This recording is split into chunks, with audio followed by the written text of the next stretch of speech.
Xavi infra and logistics limited company start ആയത് 2006 company മെയിനായിട്ട് business ചെയ്യുന്നത് ഇൻഫ്രാസ്ട്രക്ചറുകൾ പ്രൊജക്റ്റുകളിൽ, അതുപോലെ റോഡ് കൺസ്ട്രക്ഷനുകളൊക്കെയാണ് കമ്പനിയുടെ പ്രൊജക്ട്സ് വരുന്നത്.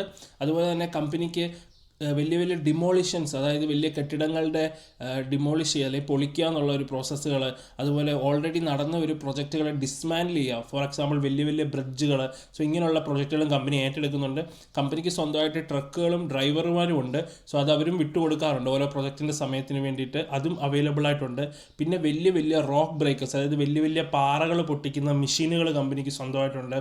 അതുപോലെ തന്നെ നമുക്ക് ഈ എക്സ്കവേറ്ററുകൾ, അതായത് ഒരു മണ്ണിടിച്ചിലോ അല്ലെങ്കിൽ ഒരു പ്രശ്നമോ ഉണ്ടാകും നമ്മുടെ ഈ വലിയ ലോങ് ഹാൻഡിലുള്ള അല്ലെങ്കിൽ ലോങ് ആയിട്ടുള്ള ഒരു ആമുള്ള ടൈപ്പ് ഒരു JCB പോലിരിക്കുന്ന മെഷീൻസ് ആണ് എക്സ്കവേറ്റേഴ്സ് എന്ന് പറയുന്നത്. സോ എക്സ്കവേറ്റേഴ്സ് കമ്പനി പ്രൊവൈഡ് ചെയ്യുന്നുണ്ട്. ഇനി IPO പറ്റി പറയുമ്പോൾ ഏറെക്കുറെ 69,90,00,000 രൂപയുടെ IPO ആണ് ലിസ്റ്റ് ആകാൻ പോകുന്നത്.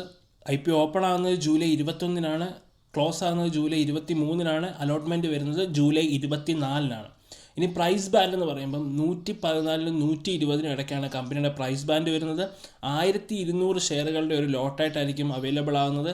എന്നാൽ ഇത് മെയിനായിട്ട് ഹൈ നെറ്റ് വർത്ത് ഇൻഡിവിജ്വൽസ്, അതായത് 2 ലക്ഷം രൂപയിൽ മേളിലുള്ള ഇൻവെസ്റ്റേഴ്സിനെ ടാർഗറ്റ് ചെയ്തായതുകൊണ്ട് തന്നെ മിനിമം ഇൻവെസ്റ്റ്മെൻറ്റ് 2 ലോട്ടാണ്. ഏറെക്കുറെ അത് 2,73,600 രൂപയോളം വരും. ഇനി കമ്പനിയുടെ കറണ്ട് ഗ്രേ മാർക്കറ്റ് പ്രീമിയം എന്ന് പറയുന്നത് 12% അല്ലെങ്കിൽ 18,000 രൂപയായിരിക്കും വരുന്നത്. ഇനി റീറ്റെയിലേഴ്സിൻ്റെ കോട്ട എന്ന് പറയുന്നത് 35% പറഞ്ഞേക്കുന്നത്. ഇനി കമ്പനിയുടെ ഇമ്പോർട്ടൻ്റ് ആയിട്ടുള്ള കുറച്ച് ഫൈനാൻഷ്യൽ ഡേറ്റ നോക്കിക്കഴിഞ്ഞാൽ 2023 കമ്പനിയുടെ റവന്യൂ എന്ന് പറയുന്നത് 6.9 കോടിയും 2024 അത് 101.62 കോടിയും 2025 അത് 283.77 കോടിയുമായിട്ടുണ്ട്. കമ്പനിയുടെ പ്രോഫിറ്റ് ആഫ്റ്റർ ടാക്സ് എന്ന് പറയുന്നത് വെറും 34 ലക്ഷമായിരുന്നു 2023. അത് 9.87 കോടിയായിട്ടുണ്ട് 2024. അതുപോലെ 2025 അത് 23.88 കോടിയുമായിട്ടുണ്ട്. ബാക്കിയുള്ള രജിസ്ട്രേഷൻ നമുക്കിവിടെ കാണാൻ പറ്റും. ഇതൊരു ബൈ ഓർ സെൽ റെക്കമെൻഡേഷൻ അല്ല, ജസ്റ്റ് ഇൻഫർമേഷൻ ഷെയർ ചെയ്തെന്ന് മാത്രമേ ഉള്ളൂ.